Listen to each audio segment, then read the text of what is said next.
नमस्कार साथियों। तो चलिए आज के दैनिक जागरण में क्या खास खबरें हैं उन्हें हम लोग एक एक करके देख लेते हैं। और याद रखिए दैनिक जागरण का राष्ट्रीय संस्करण है, तो इसमें आप लोगों को महत्वपूर्ण खबरें ही देखने को मिलेंगी। इस समय हमारे देश में देखिए 18वीं लोकसभा के लिए चुनाव हो रहे हैं और डेली हम लोग इसके बारे में बात करते हैं। तो आप लोगों को बताना है कि लोकसभा के चुनाव के बारे में एक सामान्य जानकारी देनी है, और जो ये चुनाव करवाती है संस्था इलेक्शन कमीशन ऑफ इंडिया, भारतीय निर्वाचन आयोग, उसके बारे में एक सामान्य जानकारी आप लोगों को नीचे रखना है। अब आप देखिए प्रधानमंत्री साहब ने बनारस से तीसरी बार पर्चा भर दिया है। और बनारस की बात करें तो उत्तर प्रदेश में पड़ता है ना, लखनऊ इसकी राजधानी है, अंतर्राष्ट्रीय सीमा नेपाल से लगती है। राज्यों में बिहार हो गया, झारखंड, छत्तीसगढ़, मध्य प्रदेश, राजस्थान, हरियाणा, हिमाचल प्रदेश, उत्तराखंड और दिल्ली, 8 राज्यों से लगती है और एक केंद्र शासित प्रदेश दिल्ली से लगती है। विधानसभा में 403 सीटें हैं, विधान परिषद में आप देखते हैं कि आपकी 100 सीटें हैं, राज्यसभा में 31 सीटें हैं, लोकसभा में 80 सीटें हैं। और ऐसा कहते हैं कि दिल्ली की जो गद्दी है ना, उसका रास्ता उत्तर प्रदेश से होकर जाता है। ठीक है, बाकी आप देख रहे हैं कि बयान चल ही रहे, आरोप प्रत्यारोप का खूब दौर। रफा में इजरायली हमले में पूर्व भारतीय अधिकारी की मौत। गाजा में संयुक्त राष्ट्र के लिए कार्य कर रहे थे कर्नल वैभव काले, सेना ने लिया था अवकाश सेना से और 3 हफ्ते पहले गए थे नौकरी पर, आप देखेंगे। और देखिए अगर संयुक्त राष्ट्र की बात करें तो यूनाइटेड नेशंस की बात होती है। 24 अक्टूबर 1945 में इसकी स्थापना हुई थी। न्यूयॉर्क यूएसए में इसका हेडक्वार्टर देखने को मिल जाएगा। और देखिए इजराइल को अगर आपको देखना है ना, तो देखिए हमारी प्यारी पृथ्वी है, इसमें ये हमारा प्यारा भारत है, यहाँ आपको इजराइल देखने को मिलेगा। ये भूमध्य सागर हो गया, ये लाल सागर हो गया। हमास और इजराइल के बीच युद्ध चल रहा है ना, उसी की बात हो रही है एक तरह से। मनी लॉन्ड्रिंग मामले में आपको भी आरोपित बनाएगी ईडी, आबकारी घोटाले में। और देखिए अगर हम लोग आम आदमी पार्टी की बात करें, 2012 में इसकी स्थापना हुई थी, अरविंद केजरीवाल ने की थी ना। और ईडी की बात करें तो इन्फोर्समेंट डायरेक्टरेट की बात हो रही, प्रवर्तन निदेशालय की। और इसका हेडक्वार्टर आपको कहां देखने को मिलेगा? नई दिल्ली में देखने को मिल जाएगा। इसकी स्थापना कब हुई थी? तो आप देखेंगे 1 मई 1956 में हुई थी स्थापना इसकी, ये भी याद रखिएगा। ये बंगाल के राज्यपाल पर एक और छेड़छानी का आरोप लग चुका है। अब देखिए जांच होने दीजिए, उसके बाद ही मालूम चलेगा, क्योंकि आप देखते हैं कि आरोप लगने में और आरोप सिद्ध होने में जमीन आसमान का फर्क होता है। ये आप देखिए पश्चिम बंगाल है, कोलकाता इसकी राजधानी देखने को मिलेगी।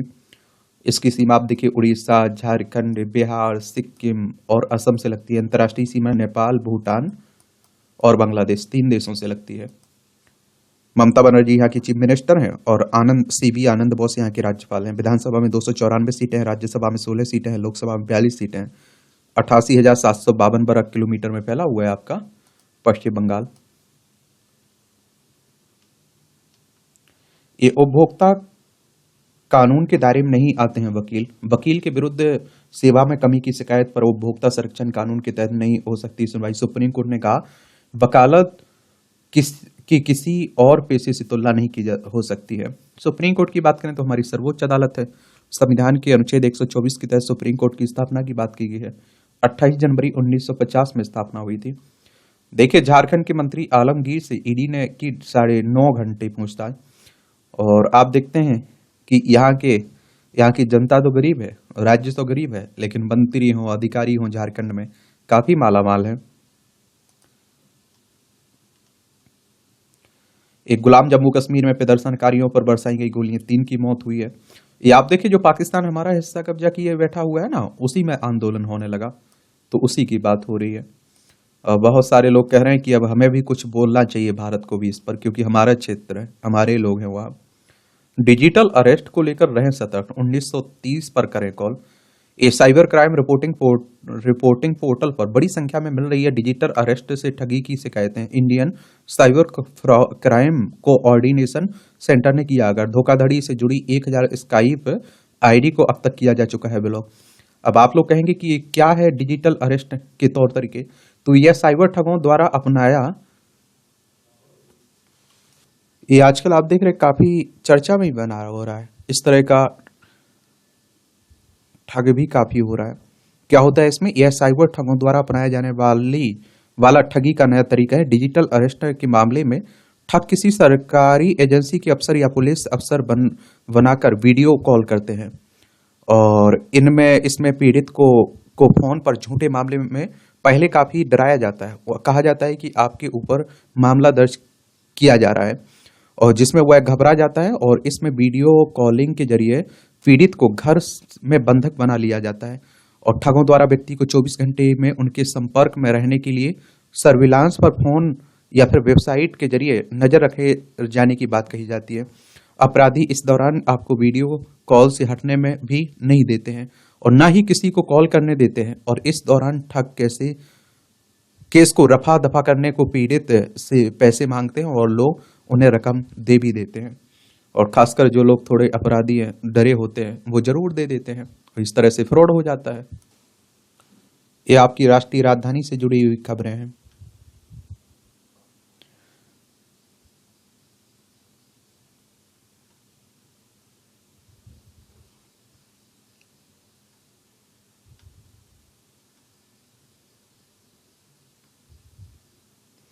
अब आप देखिए, सहमति के बिना आपकी अपनी आवाज के प्रयोग रुकवाने कोर्ट पहुंचे जैकी श्रॉफ। आजकल आप देखते हैं कि जैकी श्रॉफ ने उनकी सहमति के बिना उनके नाम, फोटो, आवाज और पंजीकृत ट्रेडमार्क भेडू का उपयोग करने वाली विभिन्न संस्थाओं के खिलाफ मुकदमा दायर किया है। इस तरह के मामले होते रहते हैं। कुछ समय पहले आपने देखा होगा अमिताभ बच्चन भी पहुंचे थे। शुरू हुआ वयस्कों के लिए टीबी टीकाकरण अभियान और केंद्रीय टीबी डिवीजन की पहल पर ट्रायल के रूप में 5 जिलों के करीब 15 लाख लोगों को लगेगा बीसीजी का टीका। पहले दिन 138 केंद्रों पर 1092 लोगों ने लिया टीका। इस अभियान में टीबी बिन पोर्टल का किया जा रहा है इस्तेमाल।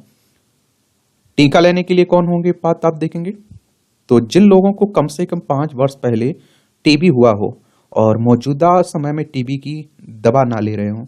3 वर्ष के भीतर टीबी मरीज के संपर्क में आए सभी लोग टीका ले सकते हैं। 60 वर्ष से अधिक उम्र के सभी बुजुर्गों को यह भी टीका लगाया जाएगा। और वर्तमान समय में धूम्रपान करने वाले या पहले धूम्रपान करने वाले लोग, डायबिटीज के मरीज, जिन लोगों का बॉडी मास इंडेक्स 18 से कम है, वो भी इन लोगों को नहीं लगेगा टीका। 18 वर्ष से कम उम्र के किशोर, गर्भवती महिलाओं व स्तनपान कराने वाली महिलाएं जिन्हें एचआईवी या फिर एचआईवी के लिए जोखिम वाले हैं, इम्यून एस्पिरेशन की दवा लेने वाले लोग या जिन्हें इम्यूनिटी खराब है, जिन्हें 3 माह के भीतर कभी ब्लड चढ़ा हो और जिन्हें वर्तमान में कोई बीमारी हो या फिर जिन्हें टीके से दुष्प्रभाव का इतिहास रहा हो, उन्हें नहीं लगेगा। ये 25 वर्ष की उम्र में लोकसभा चुनाव जीतकर सबसे कम उम्र की सांसद बनी थी चंद्राणी मुर्मू 2019 के आम चुनाव में। इस चुनाव में चुने गए सांसदों की औसत उम्र 54.38 वर्ष थी और लोकसभा के लिए कम से कम 25 साल उम्र ही रखी गई है। अफसोस से जी रहा सिंगूर। नैनो फैक्ट्री को लेकर लोगों में शिकायत तो थी, पर नहीं चाहते थे कि टाटा जाए। लोग फिर किसी टाटा के आने की संभावनाएं खोज रहे हैं। लोकसभा के चुनावी भाषणों में 2008 में टाटा ने आक्रामक राजनीति से तंग आकर सिंगूर को अलविदा कर दी थी घोषणा। ये आप देखिए। बाकी आप देख रहे हैं मुख्यमंत्री क्या हो रहा है, राजनीति की बातें खूब हो रही, आरोप प्रत्यारोप खूब चल ही रहा है। तो मुझे लगता है कि नेताओं के बयान तो आप लोगों के लिए मायने नहीं रखते हैं और इसलिए आप लोग क्या किया करिएगा, चुनाव के बारे में, चुनाव आयोग के बारे में और रिजल्ट के बारे में एक सामान्य जानकारी रखा करिएगा।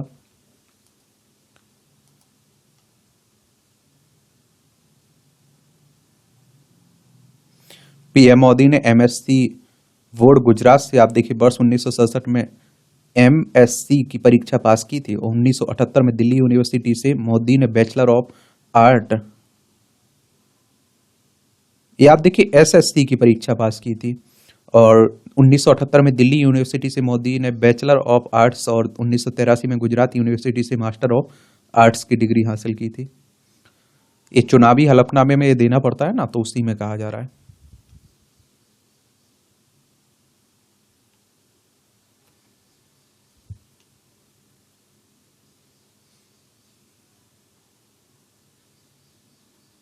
इस साइकिल से पहुंचेंगे विश्व के सबसे ऊंचे मतदान ट्रस्टी गंग में। मुख्य चुनाव अधिकारी ने किया साइकिल अभियान का आरंभ। 14 से आप देखिए 25 मई तक मतदाताओं को जागरूक करेंगे ये सदस्य। 450 किलोमीटर रास्ता तय करेंगे साइकिल पर। अच्छी बात है।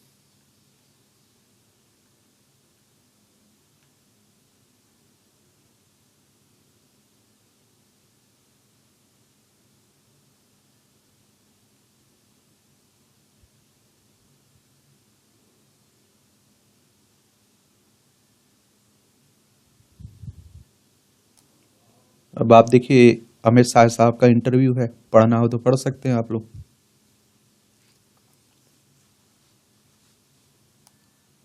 इसकी पीडीएफ आपको टेलीग्राम पर डाल देता हूं, जो एजुकेशन सर्कल प्लेटफॉर्म है ना टेलीग्राम पर, वहां जाकर आप लोग डाउनलोड कर लिया करिएगा।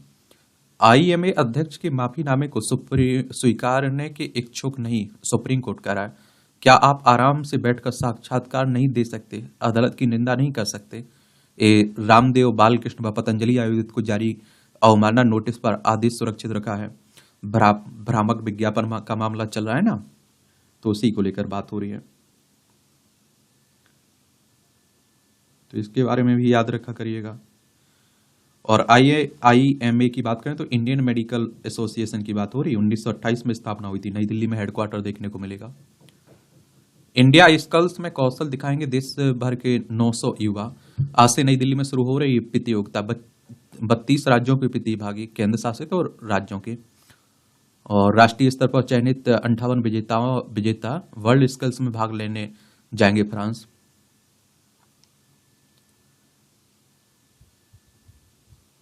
इस चुनावी बॉन्ड योजना की एसआईटी जांच की मांग पर जल्द सुनवाई का अनुरोध। मुखौटा व घाटी में चल रही कंपनियों के दिए चंदे के स्रोत की जांच की मांग हो रही है। वायुसेना ने रचा इतिहास, हवा से जमीन पर उतारा पहला स्वदेशी पोर्टेबल अस्पताल भीष्म। मलपुरा डंपिंग जोन में हुआ सफल परीक्षण। 200 का हो सकता, इससे हो सकेगा इलाज। अच्छी बात है।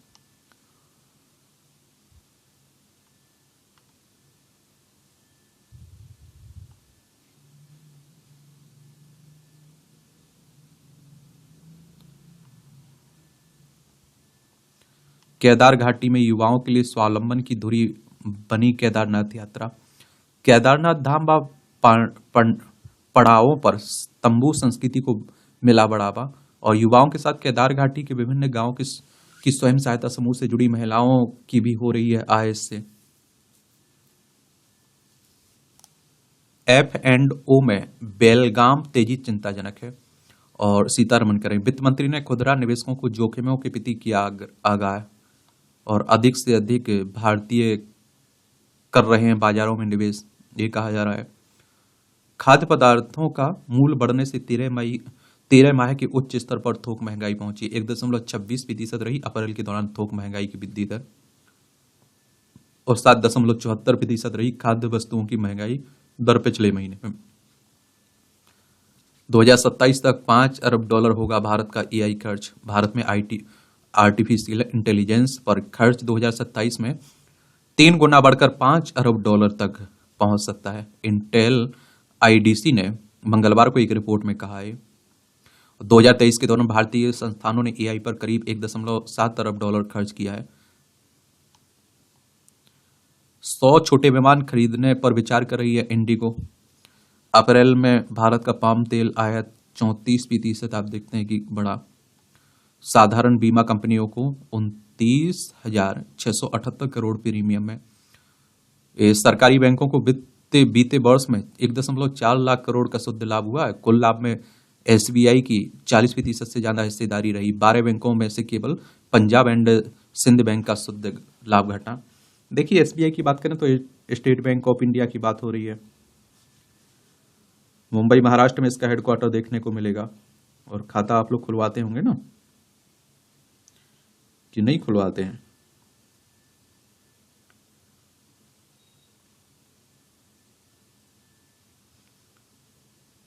एक जुलाई 1955 में इसकी स्थापना हुई थी। इस चालू वित्त वर्ष में 6.6% रहेगी भारतीय आर्थिकी की वृद्धि दर। रेटिंग एजेंसी मूडीज है ना, उसने ये कहा है।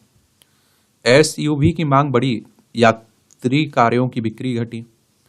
और आप देखिए 3,56,629 यात्री वाहनों की थोक बिक्री रही अप्रैल में, 25% बड़ी मोटरसाइकिल की बिक्री पिछले माह में। और आप देखेंगे कि पहली बार कार खरीदने और वालों की भी पसंद बनी एसयूवी।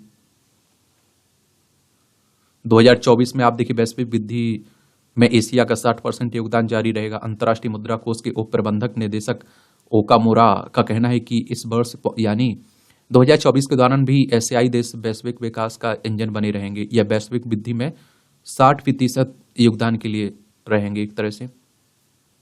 और वैश्विक अर्थव्यवस्था में ने महामारी के बाद के लगातार झटकों के प्रति आश्चर्यजनक लचीलापन दिखा हुआ है। आईएमएफ ने अपने ताजा विश्व आर्थिक परिदृश्य में उम्मीद जताई कि इस वर्ष वैश्विक वृद्धि 3.1% तक पहुंच जाएगी। 13वें आईएमएफ जापान उच्च स्तरीय सम्मेलन में ओकामुरा ने कहा कि एशिया महंगाई पर काबू पाने में सबसे आगे है। एशिया के अधिकांश देशों को 2024 में केंद्रीय बैंकों के लक्ष्य तक पहुंचने की उम्मीद है। बढ़ती खर्च मांगों को पूरा करने के लिए घरेलू राजस्व जुटाना जरूरी है। और देखिए आईएमएफ की बात करें तो इस तरह की जो संस्थाएं हैं उनके बारे में एक जरूर सामान्य जानकारी रखा करिएगा। किसकी बात हो रही? अंतर्राष्ट्रीय मुद्रा कोष की बात हो रही, इंटरनेशनल मॉनेटरी फंड की बात कर रहा हूं मैं। और अंतर्राष्ट्रीय वित्तीय संस्थान है, इसकी स्थापना 27 दिसंबर 1945 में हुई थी। वॉशिंगटन डीसी यूएसए में इसका हेडक्वार्टर देखने को मिलेगा। 190 सदस्य हैं इसके। कितने? 190 सदस्य हैं। और इसके उद्देश्य की अगर हम लोग बात करें तो अंतर्राष्ट्रीय मौद्रिक सहयोग को बढ़ावा देना, अंतर्राष्ट्रीय व्यापार को सुविधाजनक बनाना, सतत आर्थिक विकास को बढ़ावा देना, भुगतान संतुलन की कठिनाइयों का सामना करने वाले सदस्यों को संसाधन उपलब्ध कराना, अंतर्राष्ट्रीय वित्तीय संकटों को रोकना, उनसे उबरने में सहायता करना इसका काम है एक तरह से।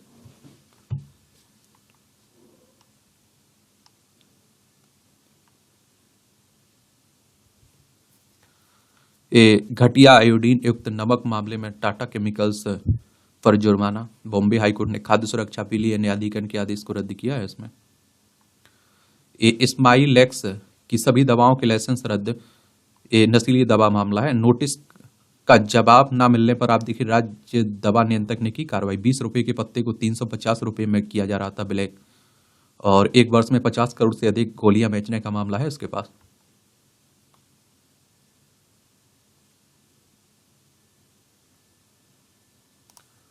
अब आप देखें अंतर्राष्ट्रीय खबरें हैं। मालदीव में भारतीय सैन्य पायलटों ने नहीं किया अनाधिकृत अभियान। ये भारत ने मालदीव के रक्षा मंत्री के दावे को किया खारिज। और आप देखते हैं जब से यहाँ मुइज्जू बने हैं राष्ट्रपति, इनका झुकाव चाइना की तरफ देखा जा रहा है और भारत पर बहुत सारी क्या करते हैं, आरोप लगा देते हैं। रूस ने बुलवा अंतर महाद्वीपीय बैलिस्टिक मिसाइल को नौसेना में किया शामिल। परमाणु क्षमता से संपन्न मिसाइल पनडुब्बी से होती है प्रशिक्षित। परमाणु कार्यक्रम के आधुनिकीकरण की दिशा में रूस का यह अहम कदम माना जा रहा है।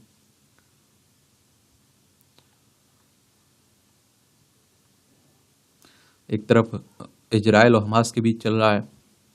व्हाइट हाउस में गूंजा सारे जहां से अच्छा हिंदुस्तान हमारा। बहुत सारे लोग रहते हैं, आप देखते हैं अमेरिका में भारतीय। भारत बांग्लादेश को बिजली आपूर्ति सुनिश्चित करेगा नेपाल। ईरान से कारोबार करने पर लग सकता है प्रतिबंध। चाबहार पोर्ट के प्रबंधन को लेकर भारत ईरान में हुए समझौते पर अमेरिका ने भारत को चेताया। अमेरिका ने पहले कहा था ईरान पर आयात प्रतिबंध का असर चाबहार पर नहीं पड़ेगा। अब आप देख लीजिए, ये हमारा प्यारा भारत है, ये बांग्लादेश यहाँ देखने को मिलेगा, नेपाल, ये आपको ईरान देखने को मिलेगा। चाबहार पोर्ट यहीं देखने को मिल रहा है ना, तो उसी की बातें हो रही हैं। न्यू कैलेडोनिया में उठी फ्रांस की गुलामी से आजादी होने की मांग। हालात तनावपूर्ण, 2 दिन के लिए कर्फ्यू लगा दिया गया। 46 सुरक्षा बल घायल, 48 लोगों को किया गया गिरफ्तार। देखिए ये आप लोगों को फ्रांस की संसद में विचाराधीन मतदान सुधारों का विरोध कर रहे हैं लोग। इन सुधारों ने न्यू कैलेडोनिया में मतदाताओं की संख्या में वृद्धि होगी और लोगों को लगता है कि इससे स्थानीय लोगों को हाशिए पर धकेल दिया जाएगा। न्यू कैलेडोनिया 1853 में सम्राट नेपोलियन तृतीय के अधीन फ्रांस का क्षेत्र बना था। 1957 में सभी को फ्रांसीसी नागरिकता दी गई। 1988 में शांति समझौता हुआ। फ्रांस ने न्यू कैलेडोनिया को पूर्ण स्वायत्त देने के साथ ही लगातार 3 जनमत संग्रह कराने का वादा किया। 2018 से 21 के बीच 3 जनमत संग्रह कराए गए। अधिकांश मतदाताओं ने फ्रांस का हिस्सा बने रहने का विकल्प चुना। स्वतंत्रता समर्थक स्थानीय लोगों ने 2021 में पिछले जनमत संग्रह के परिणाम को अस्वीकार कर दिया था। ये सभी सार्वजनिक उपक्रमों का निजीकरण करेगा पाक। अंतर्राष्ट्रीय मुद्रा कोष लंबे समय से निजीकरण पर दे रहा था जोर। रणनीतिक महत्व के सार्वजनिक उपक्रमों का नहीं होगा निजीकरण, ये कहा जा रहा है।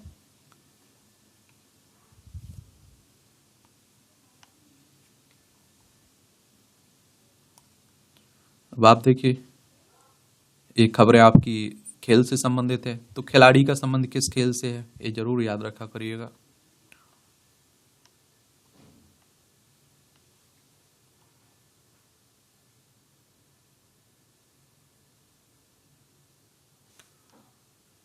मनिका कैरियर की सर्वश्रेष्ठ 24वीं विश्व रैंकिंग पर पहुंची। शीर्ष महिला टेबल टेनिस खिलाड़ी है मनिका बत्रा। गौरव सेमीफाइनल में सिबा एलोर्डा कब से बाहर हुए। मुक्केबाजी टूर्नामेंट में मंगलवार को मेई राबा मुख्य ड्रा में भारत की मेई राबा मैसनाम आप देखिए ने मंगलवार को यहाँ Thailand open super 500 badminton tournament के पुरुष सिंगल्स के मुख्य ड्रा में जगह बनाई है। मनु विजयवीर ओलंपिक ट्रायल के फाइनल में पहुंच चुके हैं। ये आप देखिए निशानेबाजी है। कीज को हराकर सेमीफाइनल में स्वातिक।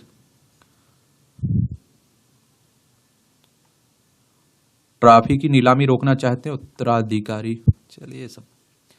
भारत विश्व कप के सेमीफाइनल में पहुंचेगा, हरमनप्रीत कौर कह रही हैं। हाइपरटेंशन दिवस मनाया जाता है 17 मई को। थोड़ा आप देखते हैं कि ध्यान रखा करिए अपने स्वास्थ्य का भी। सामान्य रक्तचाप 120/80 होना चाहिए और हाइपरटेंशन है तो यह 140 से ऊपर रहता है। 7 दिन लगातार मापने के बाद यदि 3 दिन या इससे अधिक समय तक उच्च रक्तचाप रहे तो आप इसकी चपेट में हो सकते हैं। आहार व्यवहार अच्छे स्वास्थ्य पर आधार है। अच्छा खाइए और अच्छा व्यवहार करिए।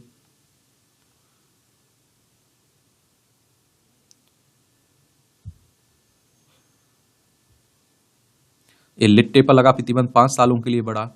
ये आप देखिए अलगाववादी संगठन liberation tigers of Tamil Eelam है ना, उसी पर।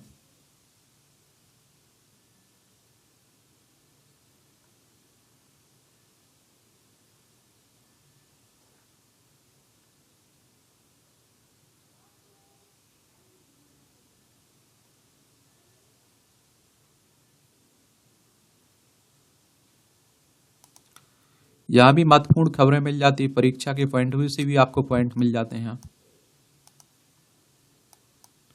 तो आप देखिए लंदन में रैपिड फायर गन को पेटेंट जारी किया गया 1718 में। आज ही लंदन के जेम्स पोकले ने डिफेंस रैपिड फायर गन का पेटेंट प्राप्त किया था। यह 7 मिनट में 63 गोलियां फायर कर सकती थी और इसे आधुनिक मशीन गन का पूर्वज माना जाता है। यह फ्लिंटलॉक रिवॉल्वर थी जिसका बैरल 3 फीट लंबा और बोर 1.25 इंच का था। पहली बार दुनिया के सामने आया कार्टून कैरेक्टर मिकी माउस। ये 1928 में आज ही मूक animated short film Plane Crazy की टेस्ट स्क्रीनिंग में पहली बार मिकी माउस को दिखाया गया था। हालांकि यह दर्शकों को प्रभावित करने में असफल रही थी और इसी वर्ष 18 नवंबर को स्टीम बोट विली की रिलीज के बाद मिकी माउस दुनिया भर में लोकप्रिय हो गया था। स्वतंत्रता संग्राम में युवा आंदोलन की रीढ़ थे सुखदेव। एक क्रांतिकारी सुखदेव थापर का जन्म आप देखेंगे। जन्म 1907 में आज ही लुधियाना में हुआ था। लाहौर के नेशनल कॉलेज में युवाओं को भारत के गौरवशाली अतीत के बारे में बताकर स्वतंत्रता संग्राम में भाग लेने के लिए प्रेरित किया और इसी उद्देश्य के लिए नौजवान भारत सभा की शुरुआत की और हिंदुस्तान सोशलिस्ट रिपब्लिकन एसोसिएशन के सदस्य के रूप में देश के कई हिस्सों में क्रांतिकारी सेल की स्थापना की और अधिकारी जेपी सैंडर्स की हत्या के आरोप में 23 मार्च 1931 को उन्हें फांसी दे दी गई थी। कैंसर को पनपने से रोकने वाले अणुओं की पहचान हुई। विज्ञानियों ने 3 विशिष्ट अणुओं को पाया इलाज के दौरान रोग को पुनः उभरने देने से रोकने में प्रभावी। कैंसर के निर्मूलन की दिशा में एक बड़ी उपलब्धि मानी जा रही है इसे। नहीं लगता अजगरों से भय। ये थाईलैंड की राजधानी बैंकॉक में फेट एक्सपो के मौके पर विशाल पायथन को गले लग डाले एक युवती। इस एक्सपो में मुख्य रूप से पालतू जीवों को प्रदर्शित किया जाता है। जीव प्रेमियों के लिए यह खास तरह का एक्सपो है जिसमें लोगों को जीवों के बारे में सभी तरह की जानकारी भी दी जाती है। पहली बार इसमें अजगरों की कई प्रजातियों को प्रदर्शित किया गया। डिस्मॉर्फिक रोग से पीड़ित मोटे लोग व्हाट्सएप प्रोफाइल में छिपाते हैं शरीर, अनुसंधान कह रहा है। Shabana Azmi freedom of the city of London पुरस्कार से सम्मानित हुई। 73 वर्षीय अभिनेत्री ने यूके एशियन फिल्म महोत्सव में ग्रहण किया यह सम्मान। आजमी ने सत्यजीत रे की 1974 की अंकुर फिल्म से अपने सफर की शुरुआत की थी। चलिए अच्छी बात है। सूर्य के अत्यधिक सक्रिय क्षेत्र ER 13,664 के कारण आया तूफान। इसरो ने हाल ही में आए सौर तूफान के आने के कारणों का पता लगाया ना। और देखिए, अगर हम लोग इसरो की बात करें तो इंडियन स्पेस रिसर्च ऑर्गेनाइजेशन की बात हो रही है। हमारी अंतरिक्ष एजेंसी 15 अगस्त 1969 में स्थापना हुई थी। बेंगलोर कर्नाटक में इसका हेडक्वार्टर देखने को मिलेगा। और इसने पृथ्वी की तरफ एक्स क्लास फ्लेयर्स, सौर ज्वाला और कोरोनल मार्स इंजेक्शन या फिर CME उत्सर्जित की है। इससे संचार और GPS सिस्टम में बाधाएं आई हैं। और इसरो ने कहा कि यह तीव्रता के मामले में 2003 के बाद से सबसे बड़ा सौर तूफान है। कुत्ते को बचाने पानी में कूदी, सख्त को दमकल ने बचाया। चलिए, ये मूवियों से जुड़ी खबरें हैं, पढ़ना हो तो पढ़ सकते हैं, छोड़ना है तो छोड़ सकते हैं। और इस तरह से आप देखेंगे कि आज के न्यूज़पेपर की कहानी खत्म होती है। आप लोग पढ़ते रहिए, एंजॉय करते रहिए। आपका कोई सवाल हुआ करे मेरे लिए, सुझाव हुआ करे तो आप लोग जरूर बताया करिएगा। धन्यवाद।